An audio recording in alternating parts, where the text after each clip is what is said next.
bienvenidos a una nueva sección de Los Expertos Responden.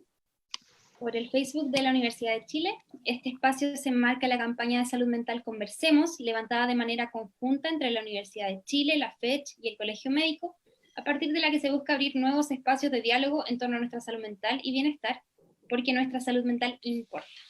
Hoy me acompaña el psiquiatra y académico del Departamento de Psiquiatría Oriente de la Facultad de Medicina de la Universidad de Chile, Rodrigo Gillibrand. Buenas tardes, Rodrigo. Hola, Muriel, ¿cómo estás? Bueno, Rodrigo, hoy día vamos a conversar sobre el desconfinamiento y el eventual regreso a las actividades presenciales que muchos ya están viviendo o pensando que les va a tocar vivir pronto. Y Rodrigo nos va a ayudar a poder manejar quizás el estrés y la ansiedad que esto puede generar de mejor manera. Así que desde ya nos pueden comenzar a dejar sus preguntas en la sección de comentarios. Y nosotros, para empezar a profundizar de este tema, te pregunto a ti, Rodrigo, ¿cuál es más o menos el panorama que has podido ver en las personas? Si es que crees que quizás hay una cierta ansiedad o reticencia de volver a la presencialidad, o si las personas ya están cansadas del confinamiento y quieren volver a retomar su vida, entre comillas, normal. Sí, Muriel, yo creo que hay varias cosas que es importante normalizar acá y lo que pasa es que ahora nos enfrentamos a un cambio, a un nuevo cambio después de estos 4 o 5 meses que hemos estado confinados y ahora viene un nuevo desafío, lo que podríamos llamar como una nueva presión que nos pone el medio. Primero nos puso la presión de tener que estar encerrados, con ese temor, ese miedo de que lo que no podíamos controlar, que era nuestra cotidianeidad, nuestro salir, nos puso ese desafío y tuvimos que pasar un tiempo acostumbrándonos a eso. Al principio decíamos, wow, qué difícil va a ser tener que estar encerrado, no poder ver a la gente que queremos, este distanciamiento físico y esta pérdida de las habilidades, de poder salir. Y después pudimos adaptarnos, unos con más dificultad, otros con menos dificultad. Para algunos les fue muy fácil esto, ¿cierto?, de confinarse, y para los otros les fue tremendamente difícil. Y entre medio habían todas las reacciones que son normales. Ahora, después, nos enfrentamos a una nueva situación en que tenemos que normalizar todo lo que puede ir pasando. Algunos van a tener mucho temor de salir, ¿cierto? Porque van a decir, probablemente todavía no está listo afuera, todavía un peligro. En el otro extremo van a haber otros que van a querer salir muy rápido y querer volver a lo que estaba pre-pandemia.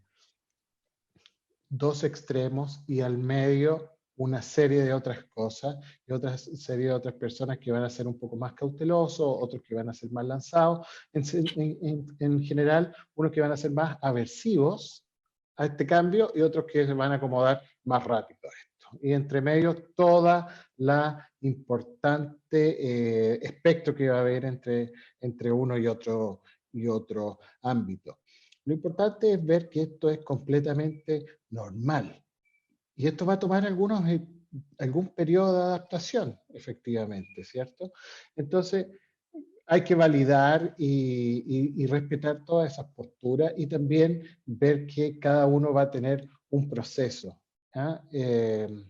y que no es mejor ni peor habitualmente. La gran mayoría de las personas, esto se van a poder adaptar. Quizás va a haber un número más pequeño de personas que les va a ser difícil y probablemente ellos van a tener que quizás buscar algún apoyo o alguna ayuda, pero es importante que ese no va a ser el gran porcentaje, sino que todo lo contrario va a ser 10-15% probablemente, uno piensa. Perfecto. Y bueno, y dentro de estas respuestas quizás un poco extremas, una de las cosas por las que te hemos visto dando entrevistas y en general que la prensa ha estado bastante interesada es por este denominado síndrome de la cabaña. ¿Nos puedes explicar un poquito de qué se trata? Sabemos que esa, yo me imagino por lo que dijiste, es dentro de las respuestas extremas, pero quizás hay personas que se puedan sentir algo identificadas o tener ciertos aspectos de este síndrome. Claro, este síndrome de la cabaña, la verdad que no es una enfermedad psiquiátrica, no está en las clasificaciones, es algo que es un fenómeno que se ha podido observar, no patológico, ¿cierto? Y se caracteriza precisamente por eh, mayor afinidad a este confinamiento. Entonces, las personas que tienen este llamado síndrome de la cabaña, esta construcción, van a desarrollar algunos elementos en que les va a ser difícil salir, o que van a estar muy idealizados dentro de su casa o muy acomodados dentro de su casa. Era, por ejemplo, este síndrome de la cabaña, de dónde viene el concepto, viene de conceptos antiguos, cuando la gente tenía que guardarse, esto es evolutivo, se tenían que guardar dentro de sus casas por el invierno, porque era muy tremendo, y nevaba y no podían salir.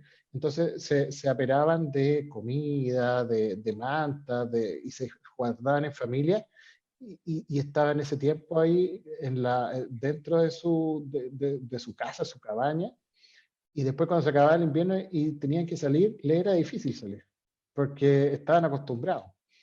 Algo va a pasar acá así, y eso probablemente les va a pasar a los que mayormente se afianzaron a este tiempo de confinamiento. Entonces, de ahí salta lo que hemos hablado otras veces, esto de la agorafobia, que esto, miedo a los espacios abiertos, o miedo a tener angustia y no recibir ayuda. Eso ya es un trastorno psiquiátrico que uno espera que pudiera aumentar ahora en algunas personas, o que pudieran aparecer nuevos cuadros, precisamente, pero eso va a ser poco, va a ser una mínima parte de la población. Perfecto. Y en general ya hemos visto que muchas comunas han empezado esta etapa de transición que implica una vuelta a la presencialidad quizás un poco más de a poco, pero que de todas formas a muchas personas le puede generar algo de estrés, ansiedad. Entonces, ¿cómo podemos hacer para lidiar mejor con estos sentimientos? Porque para muchos, por ejemplo, el regreso a la presencialidad igual implica, no sé, usar el transporte público o someterse a situaciones que sabemos que hay más probabilidad de contagio, por ejemplo. ¿Cómo podemos lidiar con esos sentimientos o ese estrés que uno puede sentir antes de, o por el hecho de sentir que quizás va a tener que volver, como que ni Sí. siquiera está puesto todavía en el caso en sí? Bueno, es importante, lo que nosotros hablamos es cómo nos exponemos de a poco a esto. Esta vuelta a la presencialidad, para algunos quizás va a ser más brusca que para otros por sus obligaciones académicas o por sus obligaciones laborales, y para esas personas puede ser un poquito más difícil, y es necesario estar pensando efectivamente en el futuro. Es importante pensar en el futuro, ir saliendo. Si te ponen, por ejemplo, ya en 3 semanas más van a tener que empezar a volver al trabajo, por ejemplo. Estas personas sería ideal que empezaran a salir día a día o cada 2 días antes de que se dé esta vuelta completa. Es decir, que vuelvan sistemáticamente a salir. Si hay alguien que no ha salido y tiene que subirse al transporte público para recorrer 3 comunas para llegar a su trabajo, sería ideal que pudiera subirse al transporte público de a poco, yendo trayectos más cortos, así como entrenando. Eso es como lo que se recomienda. ¿Por qué? Porque si nosotros evitamos hacer las cosas, el miedo puede aumentar. Entonces lo importante es evitar la evitación. Si nosotros evitamos la evitación, nuestro cerebro va a aprender sistemáticamente a que no hay riesgo. ¿Y cómo podemos hacer que no haya riesgo? Es hacer dentro de lo que más se pueda lo que nos indica la Organización Mundial de la Salud. ¿Y cómo tenemos que ver esto? Distancia social, lavado de manos y uso de mascarilla. Esa es la forma práctica que podemos enfrentar esta situación. Y dentro de lo que más se pueda. Ojalá en los trabajos, en las distintas instancias, se dé el espacio para hacer eso. Yo sé que probablemente en algunos trabajos o en algunas situaciones no se van a dar las facilidades, y esas personas probablemente sean mayor sometidas a un estrés o una situación. Y yo creo que para esas personas que tengan una obligación mayor o una mayor presión, yo creo que sería súper importante ir ensayando en estas semanas previas, acercándose a eso. Perfecto. Eh, y un poquito yéndonos hacia otro aspecto de este tiempo que es tan raro para todos. Mm. Hemos visto durante esta pandemia sobre todo que, y ya quizá un poquito de antes, pero sobre todo ahora que se ha perdido un poco la credibilidad de las fuentes oficiales y Mm. vemos como constantemente algunas medidas adoptadas por el gobierno han sido cuestionadas por expertos y expertas. Eso también puede ser un foco de ansiedad o de incertidumbre para muchos. ¿Qué se puede Mm. hacer en esos casos? Ahí es súper complicado, porque cuando hay una crisis, como fue esta crisis, se supone que los que nos tienen que defender son las autoridades, ¿cierto? Es como un papá, si somos niños y pasa algo, nosotros esperamos que nuestros padres nos cuiden, nos cobijen. Esto saltado a esta situación, nosotros esperamos que el Estado nos cobije, nos cuide y nos dé la seguridad. Una de las principales cosas que, como tú misma dijiste, genera incertidumbre, puede generar angustia, es cuando el Estado, el que esperamos que nos cuide, no nos cuida o se equivoca, ¿cierto? Y eso es tremendamente estresante. ¿Mm? Eh, es difícil lidiar con eso, y ahí de pronto se necesitan varios recursos personales o los mismos recursos de la comunidad.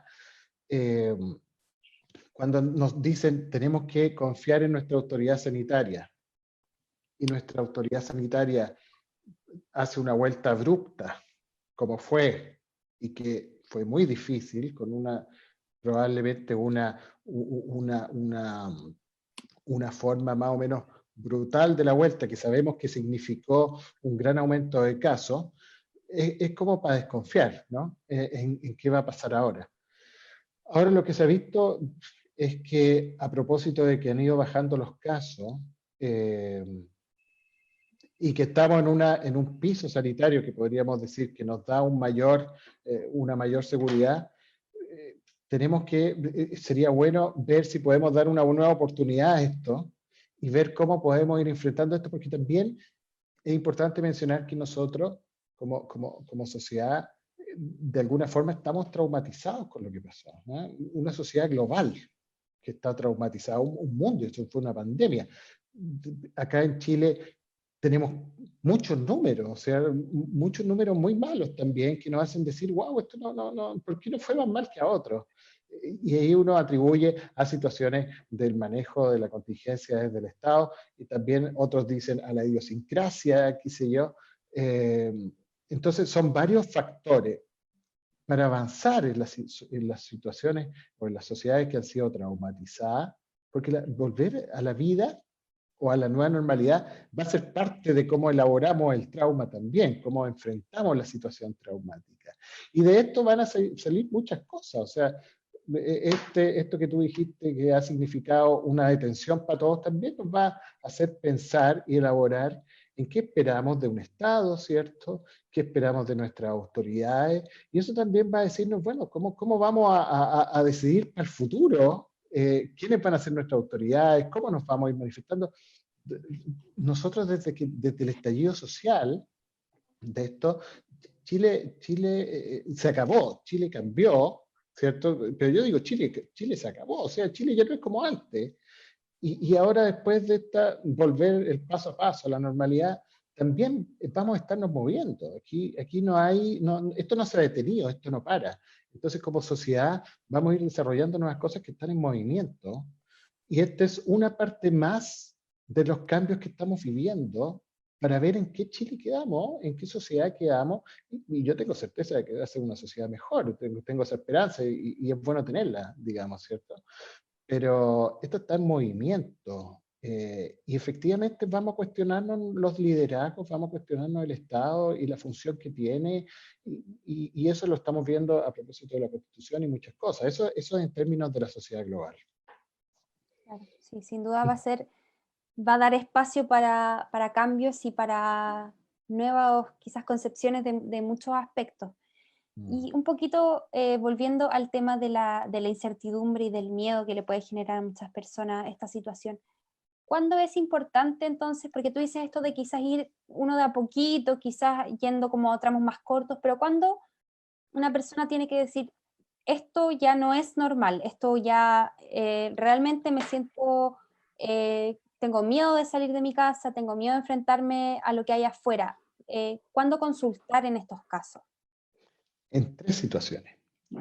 Cuando nos da malestar significativo en nuestra salud, es decir, cuando tenemos una crisis de pánico, cuando tenemos una depresión, o sea, estamos sin ganas de hacer las cosas, sin levantarnos, sin querer bañarnos, o tenemos una habitación en que pese a nuestras obligaciones laborales no salimos, y eso nos causa una disfunción en que podemos poner en riesgo nuestro trabajo o nuestro avance, o si esto está significando una disfunción social o familiar, es decir, que uno se tiende al aislamiento, al enclaustramiento de los más cercanos.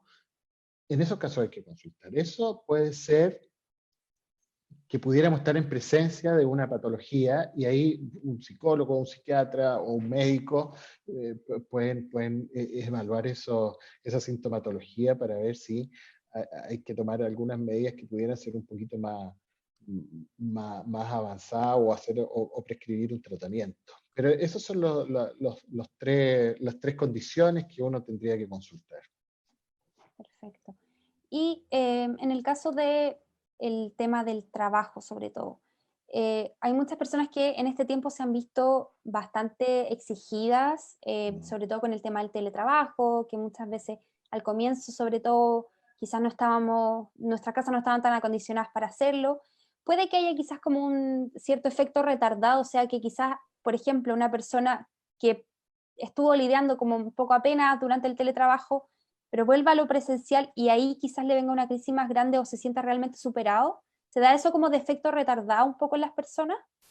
Sí, sí, claramente. Y puede ser después de incluso la vuelta cuando ya las cosas estén tranquilas. ¿Ah? Se ha visto que como esto ha sido un estresor tras estresor y ahora volver también es un estresor, un tiempo después de la vuelta y cuando ya como que decanta un poco, ahí muchas veces hemos visto que se pueden desencadenar cuadros y miran para atrás y dicen, wow, todo lo que pasamos, todo lo que vivimos. Por eso es tan importante conversar. Por esto esta campaña Conversemos es porque tenemos que estar elaborando a medida que va pasando esto. Y conversar ayuda. Conversar con los familiares, conversar con los amigos, ver cosas. Es importante. Como han dicho, no sé, Juan Pablo Jiménez u otras personas, decimos, esto nos ha quitado, nos ha distanciado físicamente, pero no socialmente. Afortunadamente tenemos todos estos mecanismos ciertos tecnológicos con los que podemos conectarnos y es fundamental, es fundamental. Entonces, sí, puede darse en la vuelta al trabajo, pueden darse cosas después de terminados estos periodos de más estrés. Es importante, ojalá que estemos, esto ha sido un trauma que ha sido masivo, una situación masiva que hemos vivido todos, entonces nadie puede estar ajeno a esto.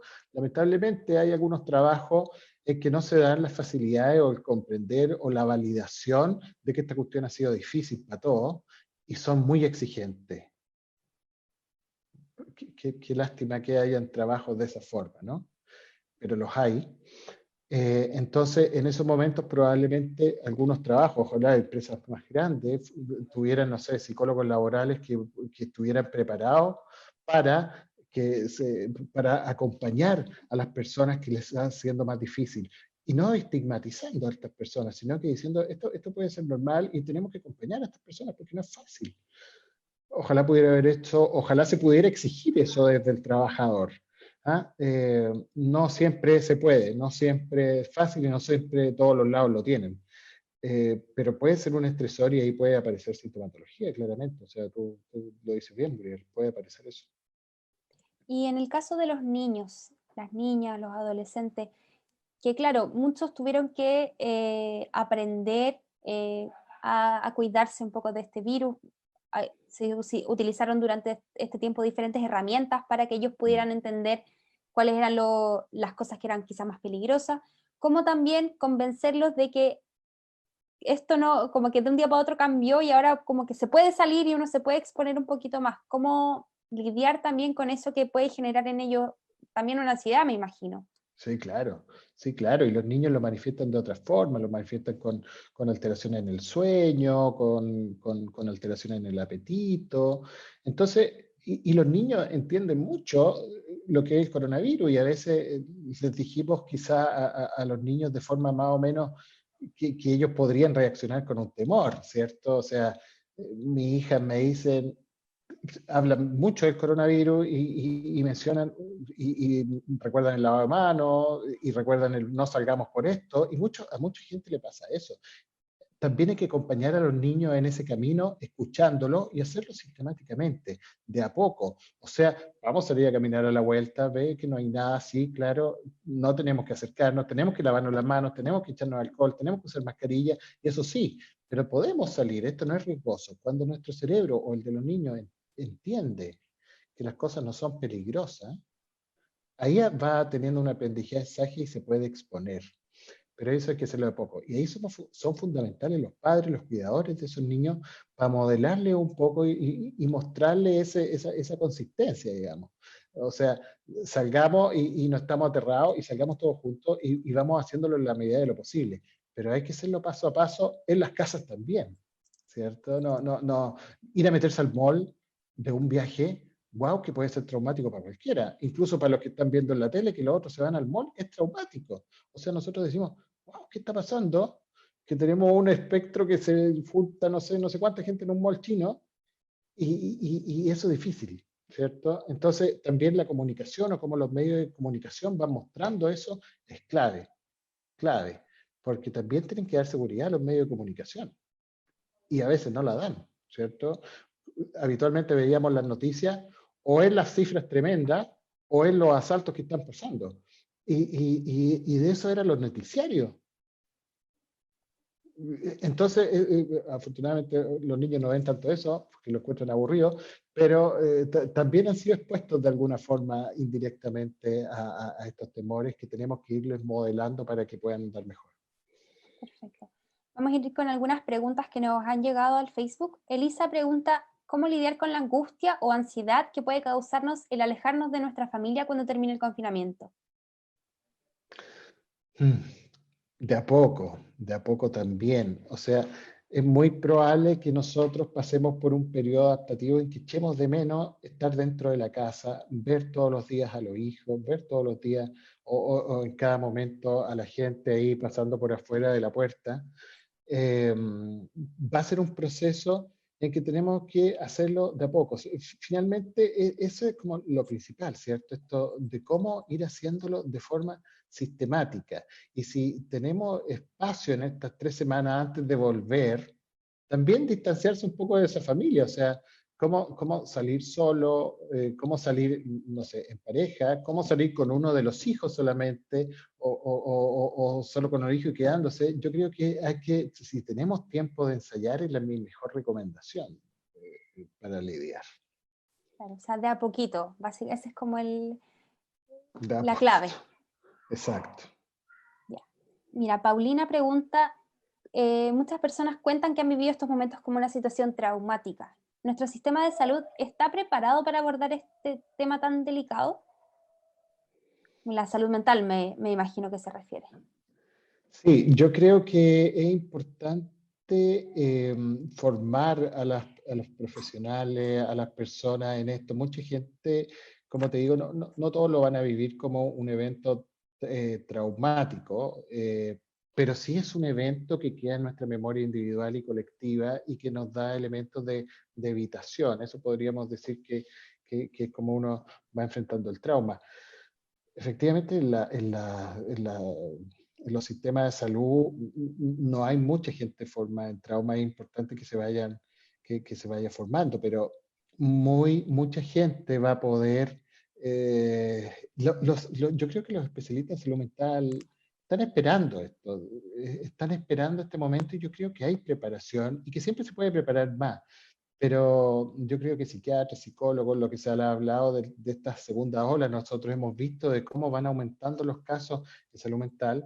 Yo creo que hay una preparación, eh, y sería muy bueno que la gente pudiera, y los mismos profesionales, especialistas, poder ir viéndolo esto desde quizás desde una mirada psicotraumática, digamos, esto, o psicoevento que ha pasado y que marca un antes y un después. Aquí hay una pregunta un poquito más específica, pero que te la voy a hacer igual por si acaso, que dice, Veamos. hay personas con vértigo paroxístico. Pregunta, esto lo dice Silvia, pregunta si el encierro tiene que ver con eso. Mira, el vértigo, que es del área del otorrino principalmente, muchas veces lo hemos visto como que se asocia o sus síntomas están mediados por situaciones de estrés. ¿Ah? Una paciente me decía hace un poco que salir a la calle tiene una serie de estímulos ahora. ¿Ah? Imagínate ir a un mall. ¿Cuántos estímulos podría tener ver mucha gente o estar en cosas de luces, con los olores que tienen los malls y todo eso? O estar en la calle con mucho tránsito?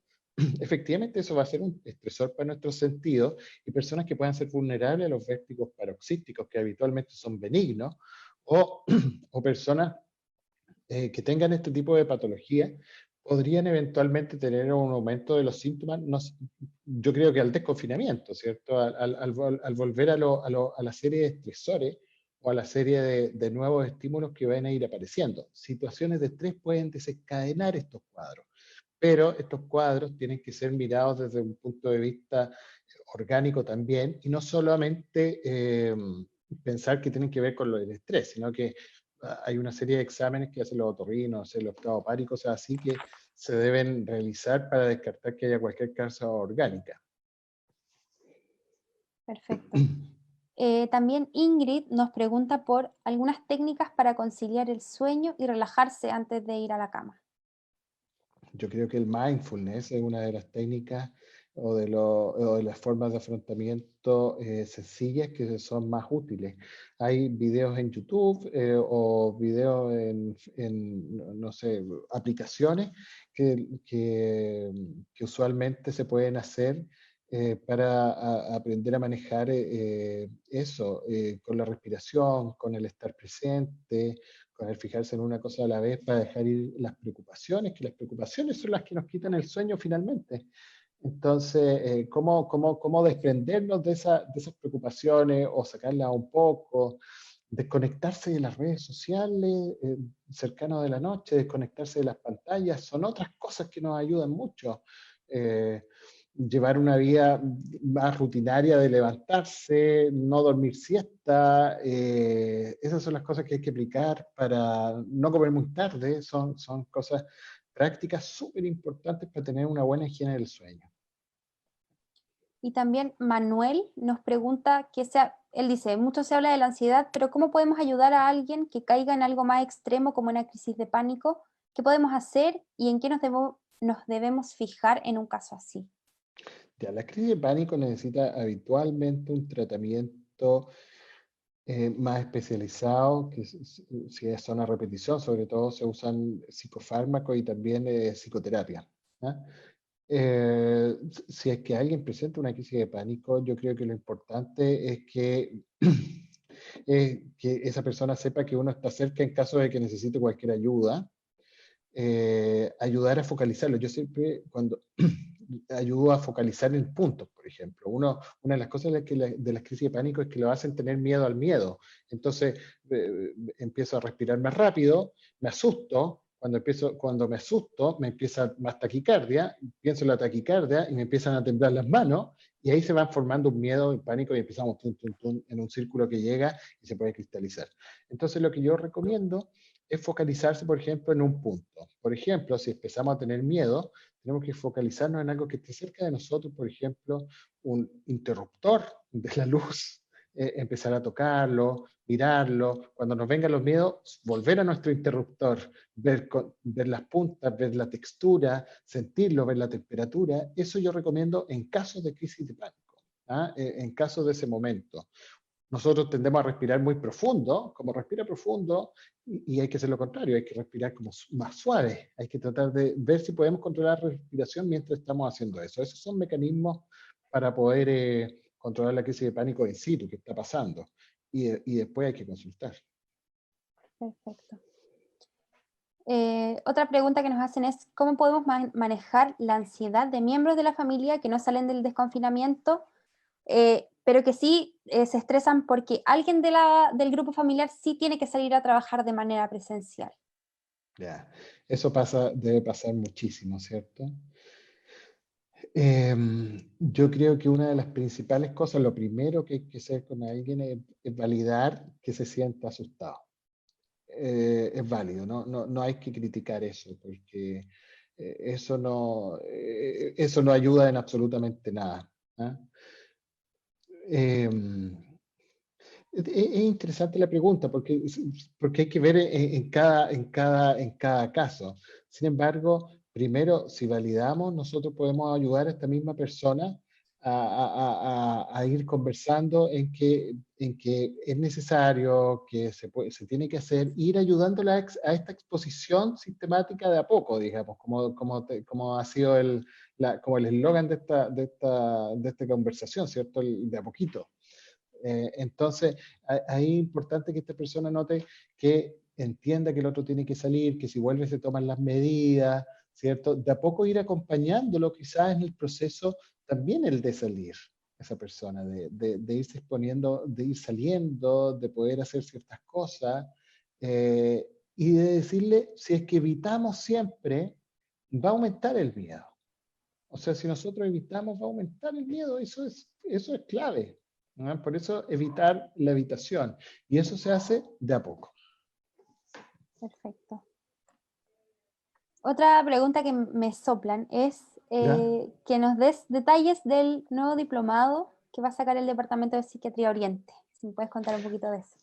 Sí, estamos bien contentos. Lanzamos un diplomado de diagnóstico y tratamiento del trauma psíquico, que es para psiquiatras y psicólogos como para especializarse más en este tema que es súper importante y que para nosotros ha sido tan clave. Nosotros somos un país que ha sido traumatizado de política, por los desastres naturales, ahora nos llevamos una pandemia mundial, nos hemos llevado un estallido, entonces es importante que los psiquiatras y los psicólogos puedan irse formando y estamos muy contentos de haber lanzado un diplomado con esta potencia, digamos. ¿Y con cuándo docentes de parte? primera calidad, a principios de octubre. Perfecto. Bueno, ahí atentos a los profesionales de la salud mental, como los psicólogos y psiquiatras, para postular. Y bueno, nosotros empezamos a terminar esta conversación. Rodrigo, te doy el espacio si quieres finalizar con alguna recomendación o consejos, tips, lo que tú quieras, a las personas que nos están viendo. Sí, yo creo que lo más importante es normalizar y darnos cuenta de que esto no tiene por qué ser fácil. ¿Ah? No tengamos la expectativa de que esto es como que nos levantamos un día y salimos. Puede que sea difícil para mucha gente, y en distintos grados. La validación que le tenemos que dar a las distintas perspectivas del que sale desaforado y se mete al mall chino directamente, y comparado con el que no quiere salir y tiene miedo, son dos extremos de un espectro que son las dos posturas muy válidas y tenemos que ir respetando la postura de cada cual. Y cada uno en su proceso, cada uno a su ritmo. La ansiedad es normal, pero tendría que ser transitoria a medida que nosotros no evitamos. Si evitamos, puede que dure más. Si nos enfrentamos de a poco, vamos a ir lidiando bien. Y el gran porcentaje de la población va a lidiar perfectamente bien ante esta situación. Eso es bueno. Y hay que consultar en caso de que haya patología o hayan estos síntomas o esto nos afecte en nuestro desempeño cotidiano. Perfecto. Entonces, a evitar la evitación. El consejo Exacto. muy importante. Bueno, Exacto. muchas gracias, Rodrigo, por esta conversación. Para los que se conectaron hoy día, estuvimos con el psiquiatra y académico del Departamento de Psiquiatría Oriente de la Facultad de Medicina, Rodrigo Gillibrand. Y bueno, para todos ustedes, pueden volver a revisar esta conversación en el Facebook de la Universidad de Chile. También posteriormente se va a subir a la cuenta de YouTube. Y en la página conversemos.uchile.cl pueden revisar los números si es que necesitan pedir ayuda, si es que necesitan ayuda profesional con su salud mental. Ahí están los números tanto para personas de la comunidad de la Universidad de Chile como los números también de gobierno si es que usted no es parte de la Universidad de Chile. Muchas gracias a todos los que se conectaron y muchas gracias, Rodrigo, por esta conversación. Encantado. Chao. Chao, nos vemos. Hola, bonjour, ¿cómo están? Yo soy Jan Iván. Hola, soy Karen Dugenbailer. Les habla Héctor Noguera. Hola, soy Catalina Guerra. Hola amigos, ¿cómo están? Soy Jean-Philippe Cretón. Hola, soy Javiera Contador y quiero invitarlas e invitarlos a que se conecten a Mi Vida en Pandemia. Y quiero invitarlos a que se conecten con Mi Vida en Pandemia. Quiero dejar invitados a que se conecten a Mi Vida en Pandemia. A Mi Vida en Pandemia. Mi Vida en Pandemia, donde juntos hablaremos de cómo cuidar nuestra salud mental. Un tema que está muy en boga hoy en día. Un tema que es muy importante. Para mayor información, en conversemos.uchile.cl. Ingresa a conversemos.uchile.cl y conoce más de esta iniciativa. Conéctate y #conversaremos. Conéctate y conversemos. Nos vemos. Los espero. Los esperamos. Conversemos.